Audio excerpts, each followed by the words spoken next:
The sound of steel on steel echoed in the night. My gate rattled against its hinges as floodlights snapped on, catching three figures in reflective vests standing in my driveway. One of them, clipboard in hand, was waving a badge that looked official enough to fool the untrained eye. "This is a lawful order," he barked. "Riverbend HOA requires immediate access through this property.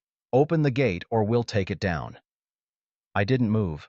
The old rifle hanging by my side wasn't loaded, but the weight of it was enough to remind them this wasn't their land. "That gate," I said, voice low and steady, "isn't yours to open. Not now. Not ever."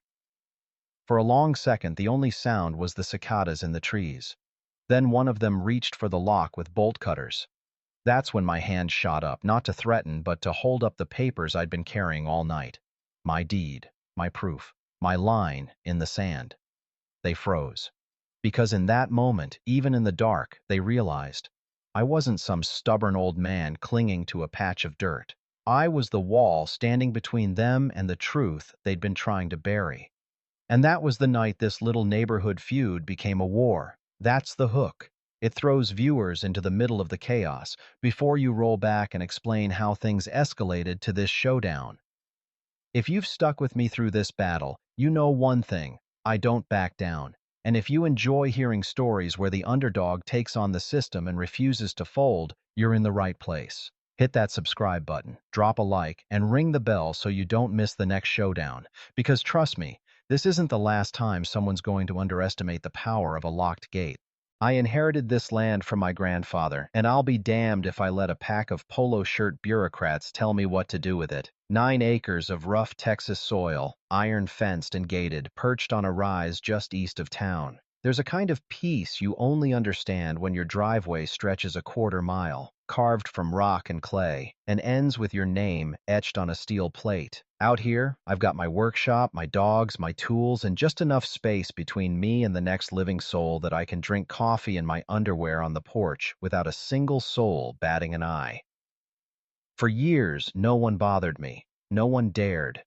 But that was before Riverbend Estates bloomed across the road like some pre-packaged infection. They sprouted those pastel houses in under a year, cookie-cutter homes stacked behind a pristine stucco wall with scripted letters on a decorative sign, a fake paradise for people afraid of the real world they left behind. And running that circus was Karen Sterling, the queen bee of the HOA, though she preferred the self-anointed title Steward of Community Order. To me, she looked like the type of woman who only thought rules were sacred when she was the one writing them. At first, we didn't cross paths. I didn't care what they did on their manicured lawns, and they had no right to meddle with my land. But it didn't take long for our worlds to collide. The eastern edge of their subdivision butted up against rocky terrain and dense brush. Builders, landscapers, movers, they all had the same problem. Their side of the community didn't have an easy route for heavy equipment. The only logical access was through my southern gate, down the gravel road my grandfather himself laid back in 1967. They wanted it. I said no. And to me, it was that simple. At first, they tried to be polite. Last spring, a certified letter arrived with a formal offer: $50,000 for a permanent easement. I sent it back with nothing but a yellow sticky note that read, "No thanks." They followed up with $75,000, then $100,000. Still, the answer didn't change. What they didn't understand, and what they still don't understand, is that I don't give a damn about money. I care about control, because once you give people like that an inch, they'll pave a highway across your spine and call it progress. Then came the visit. It was just past 7 in the morning, dew still clinging to the grass, diesel fumes from my tractor hanging in the air. I was checking the belts on the Massey Ferguson when I spotted 2 neon vests by the southern gate. A black Suburban idled nearby, glinting in the morning light. One guy had a clipboard, the other wore a smug little smirk, like he already knew the answer. "Morning, sir," clipboard called out as I approached, wiping grease from my hands. "We're with Riverbend Community Logistics. Need temporary access through your gate. Just a few days. Some equipment deliveries." I raised an eyebrow. "This gate?" "Yes, sir." He nodded eagerly. His partner jumped in. "Would save us a lot of time and hassle. We've got concrete trucks scheduled Friday. Your road's the only direct access. It'd mean a lot to the community. I folded my arms. This road isn't on your plans. It's not public. It's mine, deed and all. You know that. Clipboard leaned in, lowering his voice like we were striking a secret deal. Just temporary. We can make it worth your while. I shook my head slowly. I've already told Karen and your HOA. I'm not interested. This isn't a logistics issue. It's a boundaries issue. And that's when the mask slipped. Clipboard flipped a page on his folder, his voice sharpening. You might regret that, sir. The HOA is exploring legal avenues for a temporary easement, emergency access justification, community interest. I lagged, at once sharp and loud. So, you're threatening to take my land through legal gymnastics because I won't open a gate. No threats, the smug one said quickly, suddenly formal. Just outcomes. Nobody wants a drawn-out fight. Well, I said, pulling my phone from my vest pocket, you're standing on private property without permission. That's trespassing, and I'd say this conversation's over. My thumb pressed the speed dial for the sheriff's non-emergency line. The way their faces cooled told me everything. I'd hit a nerve. They weren't bluffing. Tires crunched over gravel as they peeled out before the deputy even arrived. When Sheriff's Deputy Miller showed up, he just shook his head and muttered something about overzealous suburban types, but the look in his eyes told me what I already knew. This wasn't over. The next morning, glossy HOA pamphlets were stuffed into my mailbox and wedged into my gate hinges. They accused me of endangering public safety and obstructing community development. They even had a QR code that linked to a shiny new website, plastered with a blood-red banner reading, "He's putting us all at risk." I didn't flinch. Instead, I doubled down, reinforced the gate with a second lock bracket, installed another camera along the eastern fence, and upgraded the entry system to a biometric scanner I'd scored from a buddy in private security. Let them try. Let them push. My boots were planted, and that gate wasn't moving. But silence after a threat is never truly silence. It's just the air holding its breath, waiting for the next storm. And I could feel it, like a presence in the brush, just out of sight. The HOA wasn't used to being told no. They weren't used to locked gates or men who didn't fold under pressure. They were used to leash laws, lawn competitions, and shiny neighborhood pride plaques. They had no idea who they were dealing with. So, I got ready. Cameras with thermal imaging, night vision, motion sensors, the works. Military surplus from an old contest. Seat wired into a closed-loop system, with backups uploading to cloud storage every half hour. Call it paranoia if you want. I called it preparation, and it paid off. 3 nights later, at 2:30 in the morning, my phone buzzed with a motion alert from the eastern camera. I rubbed my eyes and pulled up the feed. 2 figures, dressed in black, moving along the fence line. One carried a flashlight, the other a toolkit. Their posture screamed, "I don't belong here." I pulled on my boots, grabbed my jacket, and slipped out into the dark. And as I moved, I thumbed the switch for the silent alarm.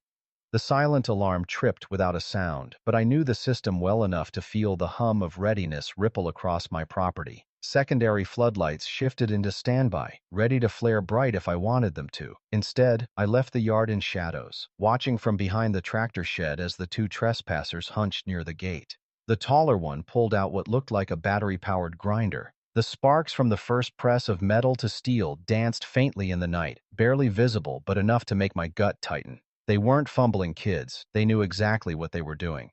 What they didn't know was that the lock they were trying to cut was triple reinforced, custom welded, armored against exactly this kind of stunt. My grandfather used to say a good lock isn't for keeping honest people out, it's for making troublemakers think twice. Still, the sight boiled my blood. They were bold, but then something else froze me where I stood. The grinder paused, and the man with the flashlight handed over a folded piece of paper. The other one opened it and held it up like it was some kind of divine writ. Even from a distance, I didn't need to see the details to know it was fake. Court orders don't get served at 2:30 in the morning by guys in black hoodies with power tools. And the kicker? Clipped to the man's vest was a badge that read Riverbend Enforcement Officer. Not a real title. Not recognized by anyone. Just HOA cosplay with a cheap prop. Right then, red and blue lights flashed across the tree line, cutting the night in half. Sheriff's deputies rolled in faster than I'd expected. The cruisers hit their floodlights, blinding the trespassers in a white blaze. Orders barked through a loudspeaker. "Step away from the gate! Hands where we can see them!"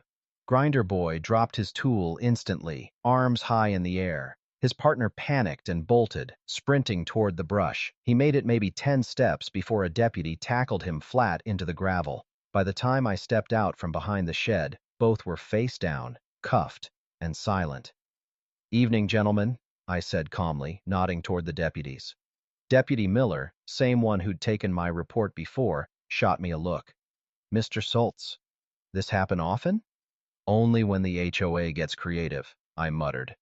Turned out, Grinder Boy wasn't just some night owl contractor. He was a former property inspector, stripped of his license 2 years earlier for falsifying reports. The so-called court order in his folder, a bad photocopy with forged signatures and a fake notary stamp. When pressed, he said he'd been hired by the Riverbend HOA for something called expedited compliance operations. It sounded like corporate jargon scraped out of a trash can, and it carried about as much legal weight. The deputies didn't waste time. Grinder Boy went into the cruiser for trespass, property destruction, and attempted forgery. His partner? Lesser charge, accessory to stupidity.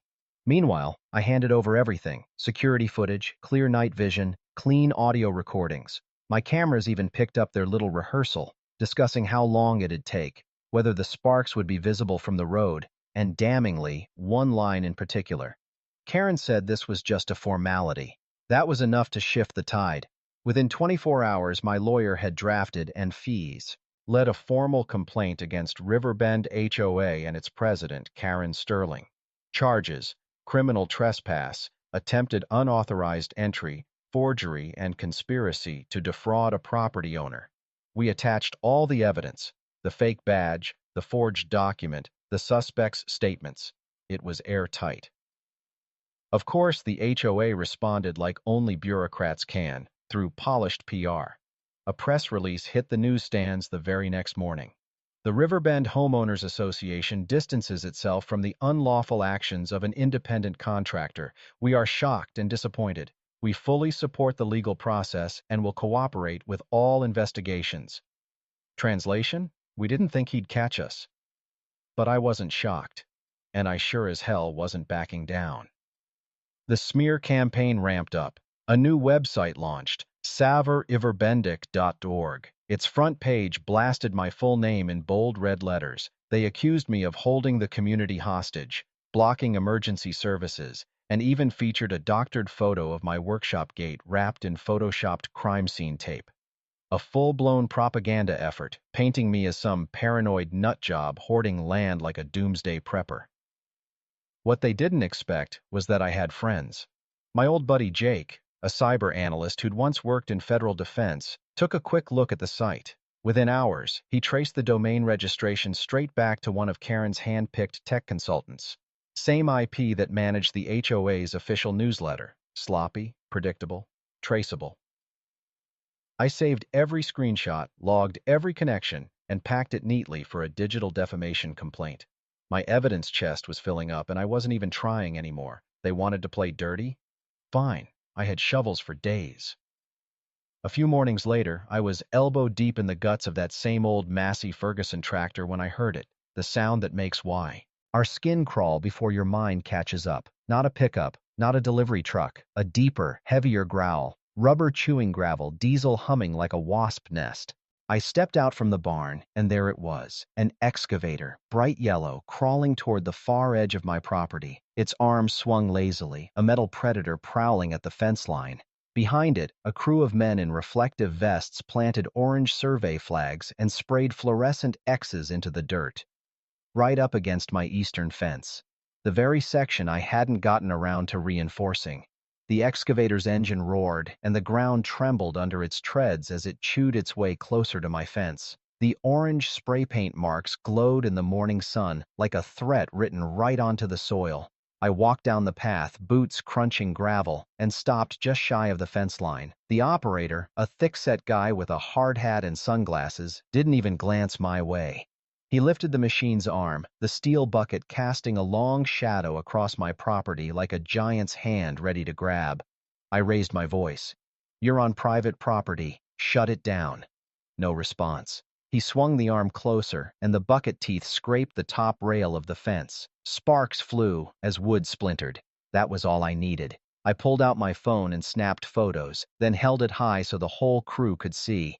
"This is evidence. Keep digging, and you'll be digging your own graves in court." One of the vest-wearing men, clipboard in hand, jogged over. He carried himself like a foreman, chest puffed out, words slick with condescension. "Sir, we're under contract with Riverbend HOA. We have full authorization to begin emergency access work here. If you've got a problem, take it up with your board." "My board?" I laughed, though my jaw was tight. "I don't answer to your board. This land isn't in Riverbend jurisdiction, not by a single blade of grass."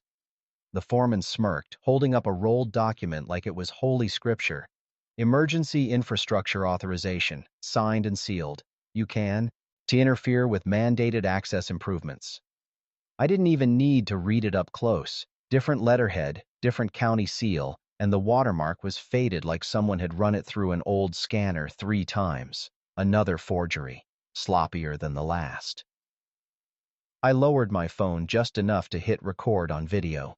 "You just admitted you're operating under HOA orders. Keep talking." That was when Deputy Miller's cruiser pulled up. Dust swirled around his tires as he slammed the car door and approached. His eyes darted from me to the excavator to the torn fence. "What in the hell is going on here?" The foreman launched into his spiel again, waving his fake authorization. Miller snatched the paper, held it up to the sun, then barked out a laugh. "This isn't even from the county clerk's office. Hell, this seal doesn't match any legitimate department. You boys just earned yourselves some new bracelets." The operator killed the engine at once, throwing his hands up. Within minutes, the whole crew was being questioned, IDs checked, and statements taken. Turned out, none of them were licensed contractors. They were day laborers paid in cash by, you guessed it, the HOA. Karen Sterling's fingerprints were all over it. But here's the kicker. The excavator had already cracked 2 posts of my fence, and the damage was clear. That meant liability. My lawyer, Miss Davis, practically salivated when I handed her the photos and video footage. She filed for property damage, trespass, and fraudulent documentation within 24 hours. And while that legal storm brewed, the neighborhood started buzzing louder than a hive. Residents were no longer just whispering about that stubborn guy by the gate. They were questioning where their dues were going. A few even showed up at my driveway, not to fight, but to ask questions, honest ones. They wanted to see the documents. They wanted to understand why their HOA president was forging orders and sending unlicensed crews to tear down someone else's land. For the first time, I wasn't standing alone on this hill. Karen, though, doubled down. She stormed onto local radio, her voice sharp, accusing me of obstructing community progress and endangering families. She framed me as a recluse with outdated ideas, someone out of touch with Riverbend values. But her spin didn't land the way she wanted, because the very next day, the county inspector, an actual one, with a badge that shone under the sun, issued a statement. The inspector confirmed that no emergency access permits had been filed, no authorization was pending. The excavator stunt wasn't just illegal, it was reckless. The walls were starting to close in on her. But desperate people don't retreat quietly. A week later, I woke to the sharp crack of gunfire. My heart slammed in my chest as I bolted upright, reaching instinctively for the shotgun by my bed. The dogs howled outside, teeth bared, fur bristling. It wasn't hunters. It wasn't fireworks. It was someone testing just how far I'd bend. The shots weren't aimed to kill. I knew that the second I stepped onto the porch and saw the bullet holes stitched across the old tin water trough near the fence line. Warning shots. Intimidation. The kind of thing cowards do when they want you scared but don't have the spine to come face to face. The dogs were going crazy, their howls echoing through the still morning air. My neighbor 2 properties over, Old Man Chet, came rumbling down the dirt road in his ATV, clutching a pair of binoculars. He skidded to a stop at the gate. "Heard gunfire," he said, eyes wide. "Thought maybe you'd run off another intruder." "Not this time," I muttered, pointing to the fresh holes in the trough. "Somebody wants me rattled." Chet shook his head slowly. "HOA folks? Who else?" But this wasn't just vandalism. This was escalation. And if Karen Sterling thought I was about to flinch, she had another thing coming. I called Deputy Miller, who showed on, set up with a crime scene tech in tow. They bagged a few casings found near the ditch outside the HOA's perimeter and promised to run them.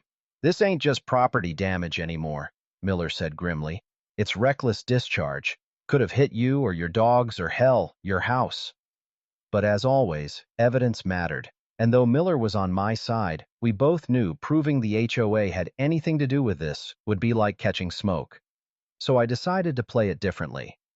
That evening, I hauled an old folding table down to the gate and set up camp like it was my personal office. On top, I laid out copies of my deed, the county plat maps, the buyer's agreement Karen had ignored, and every photograph I'd taken of the damaged fence and excavator stunt. Then I hung a sign, "Ask me about the truth." And they came. Not everyone, of course, but enough. Homeowners curious, skeptical, some even angry. They wanted to hear it straight, and I gave it to them. No embellishment, no yelling, just facts. I let the paperwork do the talking. One man muttered under his breath, "Karen told us the road was already approved." Another woman frowned at the forgery stamp on the so-called authorization. I watched cracks form in the HOA's wall of lies, one conversation at a time. By sundown, a few of them had gone pale. They hadn't realized they'd been fed a steady diet of fiction. One even whispered, "If this is true, she's been stealing our dues to fight a battle she can't win." That was the moment I knew Karen was losing her grip, because once neighbors start questioning where their money's going, loyalty dries up fast. But Karen wasn't stupid. She knew I was undercutting her authority. That night, I caught headlights parked out on the county road for far too long, engine idling. Whoever it was didn't come through the gate, just sat there, watching. When I finally walked toward the fence, with my flashlight, the car peeled out, gravel spraying like fireworks. Paranoia? Maybe. But I'd spent enough time in uniform to know surveillance when I saw it. The next morning, I doubled my defenses. Solar floodlights, trail cameras hidden in the brush, even a second lock welded to the gate hinge. If they wanted to come again, I'd have proof they couldn't explain away. Sure enough, the cameras paid off. 2 nights later, just past 2 a.m., the footage caught 3 men slipping through the brush at the edge of my property. Dressed in black, faces half covered, one carrying bolt cutters. They went straight for the gate lock. The moment the metal snapped, the motion-triggered floodlight burst alive, flooding them in white. They froze like deer, and my voice cut through the night. "You're trespassing. Sheriff's already on the way." They bolted, but not before one glanced back at the camera, his face fully lit for half a second. I didn't recognize him, but when I showed the footage to Deputy Miller, he gave a low whistle. "That one," he said, tapping the paused frame, "ain't no stranger. He's the nephew of one of Karen's board members." And just like that, this wasn't theory anymore. This was connection. The HOA wasn't just playing legal games. They were orchestrating trespass. Coordinated, deliberate, and reckless. And I was about to use that to blow their whole case wide open. The next morning, I printed stills from the footage, each frame crisp enough to show the intruders in all their glory. One face especially clear, the nephew Deputy Miller had identified. I slid the photos into a binder alongside my other evidence. The pages now so thick it looked like the kind of dossier you'd see in a courtroom drama. Only this wasn't television. This was my land, my life, and the HOA had crossed into felony territory. By midday, word had spread faster than wildfire. Folks from Riverbend trickled to the gate again, curiosity gnawing at them. I didn't shove the binder in their faces. I just laid it on the table, opened to the photos, and let them draw their own conclusions. The murmurs rose like a tide. "That's Michael, isn't it?" one whispered. "Karen said this was all about safety. Why would they sneak in like that?" It was working. Karen's carefully spun narrative that I was some stubborn, selfish landowner blocking progress was unraveling, and the more her neighbors questioned, the more isolated she became. But Karen wasn't the kind to back down gracefully. That evening, she marched down to the gate herself, clipboard in hand, flanked by 2 board members and a man I didn't recognize. Slick suit, shiny shoes, the kind who thought paperwork was a weapon. "You're trespassing by setting up this table here," Karen announced, her voice tight with anger. "Funny," I said, leaning back in my chair. "Considering this is my land, every inch from the fence to that oak tree. Want to see the deed again?" The suited man stepped forward. Sir, I'm legal counsel retained by Riverbend HOA. This display is misleading and defamatory. You're intimidating homeowners. I chuckled, low and steady. I'm showing documents, facts. If the truth intimidates, maybe it's not me they're scared of. Karen's face flushed crimson. She snapped her clipboard shut and hissed, "This isn't over." Then she spun on her heel, her entourage scrambling after her. I thought that would be the end of the day. But around 10 p.m., my phone buzzed with a message from an unknown number. No text, just a photo, my own gate taken from a low angle, in the dark. Below it, 4 words typed like a threat. "You can't stop us." I sat there staring at the glow of the screen, my jaw tight. This wasn't just intimidation anymore. This was personal. They wanted me rattled, maybe even reckless enough to make a mistake. Instead, I made a decision. If they wanted to play games, I'd drag every last one of them into the light. The next morning, I filed an official report with the sheriff's office and handed over the binder, including the new text message. Deputy Miller promised to escalate it, but he also gave me a piece of advice. Document everything. Don't let them bait you into stepping out of line. You keep playing it straight, the law will land squarely on your side. So I doubled down. I started uploading copies of my evidence to a private server, sending backups to my lawyer, even mailing hard copies to a cousin out of state. If they thought they could make this disappear, they were dead wrong. Then came the turning point. A week later, a group of homeowners, 10 of them, maybe more, showed up at the gate, not with protest signs, but with questions, real ones. They wanted to know why their dues had been raised twice in a year. They wanted to know where the legal bills were going. They wanted to know why Karen had told them my road was already approved when my paperwork clearly said otherwise.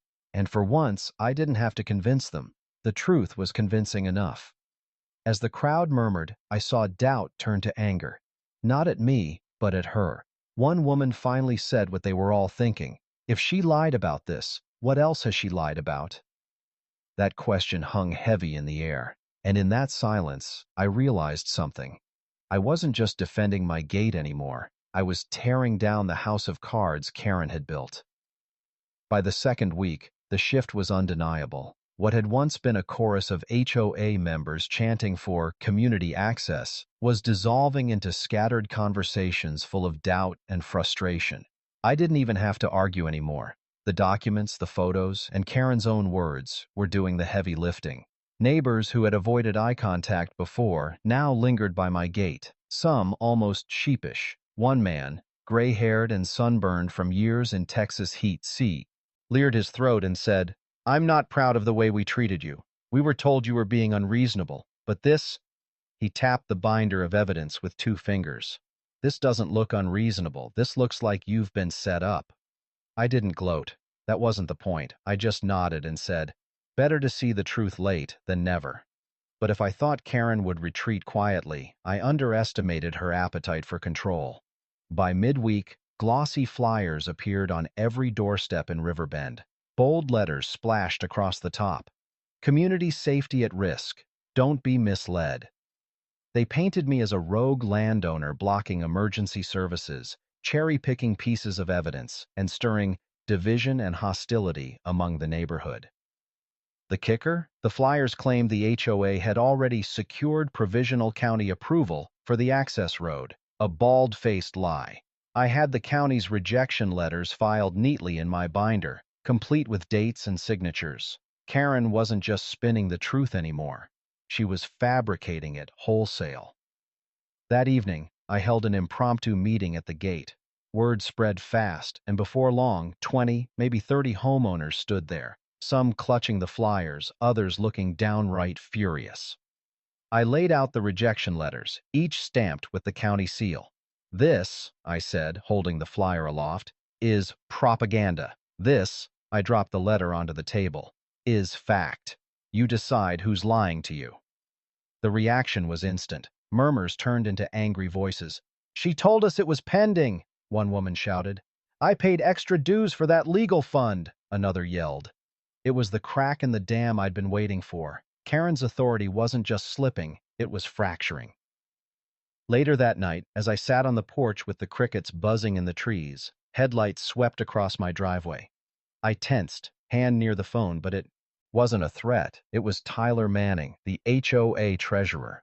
He stepped out of his car carrying a manila envelope, his face pale in the porch light. "I can't keep quiet anymore," he said without preamble. "I thought this was about negotiation, but she's been hiding things from us, things the board never voted on."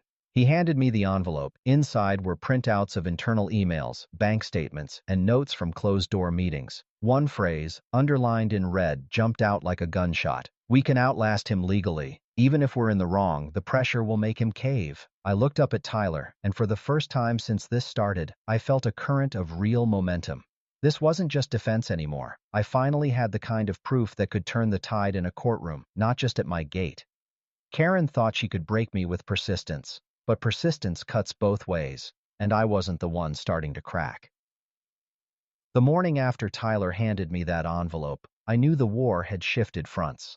Up until then, it had been a battle fought with fences, flyers, and shouting matches at the gate. Now, it was about paper trails and whispers in hallways, the kind of fight Karen couldn't win with intimidation alone. I didn't waste time. I scanned the documents and sent them to my lawyer, Miss Davis, before dawn. By noon, she'd called me back, her voice tight with a mixture of disbelief and grim satisfaction. "Do you know what you're holding here?" she asked. "I know it looks bad for them." "Bad?" she snorted. "This isn't bad. This is a smoking crater. Misrepresentation, financial impropriety, deliberate harassment, it's all here. And if half of this checks out, Karen isn't just in civil trouble, she's dancing with criminal charges." It felt like exhaling after weeks of holding my breath. For the first time, I wasn't just defending. I had leverage. By late afternoon, I didn't even have to call the press. They called me. Someone on the HOA board had leaked whispers of the rift, and a local news van pulled up at the edge of my drive. The reporter, a young woman with a sharp bob haircut and a no-nonsense stare, asked if I'd be willing to talk. I hesitated. I wasn't one for cameras, never had been. But this wasn't about me anymore. It was about the narrative Karen had been spinning unchecked for months. So I stood by my gate, sun setting behind me, and told my side, calm, measured, not waving papers like a lunatic, but laying them out like a man who'd had enough. I showed the flyer claiming provisional county approval, then held up the official rejection letter dated 6 months earlier. "Either they're confused," I said into the mic, "or they're lying. And I don't think confusion explains forged badges, broken fences, or emails suggesting I'll fold under pressure." The segment aired that night under the headline, "Gatekeeper or Scapegoat? Inside the Riverbend Land Dispute." The closing line stuck with me. Sometimes defense of the law doesn't come with a badge. Sometimes it comes with a locked gate, a dusty driveway, and a paper trail. The fallout was immediate. My inbox, once clogged with hate mail and accusations, now filled with questions, real questions. People wanted to understand. Some apologized. A few even offered to testify if it came to court. Karen, though? She doubled down.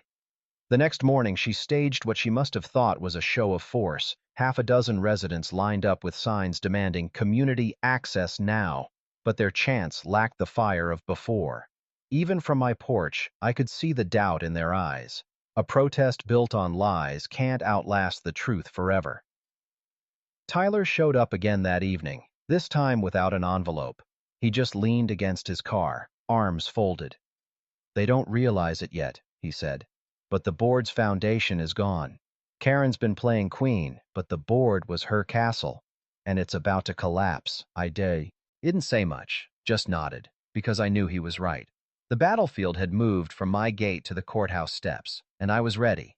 Walking into the Travis County Courthouse that morning, I expected to feel out of place. I'm no stranger to conflict, but courtrooms are a different kind of battlefield. Sterile air, polished floors, everyone dressed in armor made of pressed suits instead of Kevlar.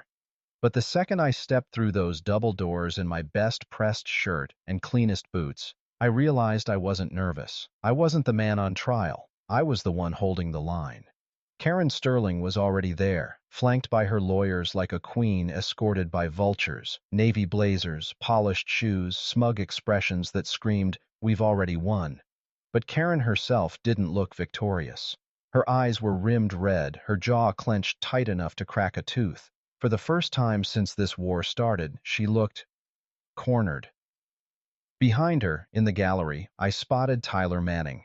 No suit, no tie, just khakis and a collared shirt. He sat 2 rows back, hands folded, posture straight. When our eyes met, he gave a single nod. I returned it. No words needed. We both knew the tide had shifted. The case was framed as simple. Riverbend HOA petitioning for a temporary emergency access easement through my land. Their lawyers spun it like gospel. Ambulances delayed, utilities obstructed, lives potentially endangered. They rolled out maps dotted with red arrows, photos of hypothetical blocked routes, even an expert who swore under oath that my locked gate could cost precious minutes in a crisis. It was a performance. Polished, rehearsed, dripping with self-righteousness. For a moment, I worried the judge might be swayed by the theatrics. Then it was our turn. Miss Davis, my lawyer, didn't raise her voice once. She didn't need to. She started with the basics. My deed, the original plat, tax records proving ownership of that private road going back more than half a century. No ambiguity, no wiggle room. Just stone-cold fact. Then came the evidence. Photos of the fence torn apart by the excavator accident. The video of the midnight break-in, complete with the fake badge and forged order. The judge's brow arched so high I thought it might never come back down. But Davis wasn't finished. She laid the buyer's agreement on the table, the very contract every Riverbend homeowner signed when they moved in. One line, black and white. Southern ingress and egress not guaranteed. You could almost feel the oxygen leave Karen's corner of the room. And then Davis played her trump card, Tyler's affidavit. He confirmed under oath that Karen had knowingly misrepresented the easement to new buyers, that she had withheld board votes, and that she had directed funds toward the harassment campaign against me. Screenshots, emails, payment receipts, all of it poured into the record like nails being driven into a coffin. The moment that sealed it? An email Karen had sent to her inner circle, highlighted in red. We can outlast him legally. Even if we're in the wrong, the pressure will make him cave. The judge leaned back, exhaled sharply through her nose, and stared at Karen like she'd just spat in her courtroom. That wasn't evidence. That was a confession. Karen's attorneys scrambled, arguing civic duty, emergency rights, whatever scraps they could grab. But it was over. The judge ruled swiftly. The HOA had no entitlement to my land, temporary or otherwise. Their actions weren't just aggressive. They were harassment, fraud, and tampering. The request for easement, denied with prejudice. And then, the thunderclap. The judge referred the case to the district attorney's office for review of potential criminal charges against Karen and unnamed HOA members. The gallery buzzed like a kicked hornet's nest. Karen's face drained white. Her lawyers whispered furiously, but the damage was done. As I left the courtroom, one of the younger board members jogged after me. His tie was crooked, his eyes wide. "I didn't know it got that far," he said, breathless. "We just thought we were being persistent." I stopped, met his gaze. "There's a line between persistence and siege warfare. Your boss crossed it." He swallowed hard and said nothing more. Outside, the Texas sun hit my face, warm and clean. For the first time in months, I felt lighter. The law hadn't just held, it had struck back. But I also knew one thing for certain. Karen Sterling wasn't done. Not yet. You'd think the gavel drop would have been the end of it. Most people, after being smacked down by a judge, would retreat, lick their wounds, and pray their mistakes never saw daylight. But not Karen Sterling. She'd built too much of her empire on smoke and mirrors to just walk away. 2 days after the hearing, the headlines hit like a shotgun blast. County audit launched into Riverbend HOA finances. The words carried more weight than any courtroom ruling. Thanks to Tyler's cooperation and the stack of documents he'd slipped me, the county fast-tracked a full investigation into Riverbend's books. The results were ugly. Over $200,000 of community funds had been siphoned into legal initiatives, consultant fees, and one laughably vague invoice labeled resolution strategy. Half the money funneled directly through Karen's personal authorizations. No votes, no oversight, just a one-woman crusade bankrolled by her neighbors. It didn't take long for the cracks to widen. Residents who'd once shouted at my gate now turned their fury inward. Complaints poured in, signed statements accusing Karen of fraud, conspiracy, and abuse of power. The HOA that once marched in lockstep fractured into open rebellion. 3 days later, they came for her. Cameras rolled as Karen was led out of her Riverbend home in handcuffs, her manicured hand covering her face. Behind her, the HOA sign fluttered in the Texas breeze like a cruel joke. The woman who'd tried to break me with forged orders, lies, and intimidation was now facing charges of fraud, conspiracy to commit trespass, and misappropriation of community funds. Riverbend HOA didn't survive the fallout. Within weeks, their license was stripped, their authority dissolved. The state appointed a temporary overseer until new leadership could be elected. Tyler refused to run, saying he'd had his fill of politics dressed up as community service. I couldn't blame him. As for me, I finally got my piece. I poured fresh concrete along the eastern fence line, set in steel bollards that could stop a truck, solar lights, security beacons, a hand-painted sign that read, "No trespassing, private land. Trespassers will be prosecuted. HOA is not the law." A local metal shop even made me a gold-trimmed version, my own little badge of victory. These days, neighbors stop by sometimes. Some bring pie, others bring apologies. A few just say, "Sorry we believed them." I don't hold grudges, but I don't forget either. And my gate? It stays closed, always. Because if this battle taught me anything, it's that property lines aren't just about dirt and fences. They're about dignity, about knowing where you stand and refusing to be pushed back an inch. And when the storm finally broke, when the lies were dragged into daylight, the world saw it too. Sometimes defense of the law doesn't come with a badge. Sometimes it comes with a locked gate, a dusty driveway, and the resolve not to cave, no matter how hard they push.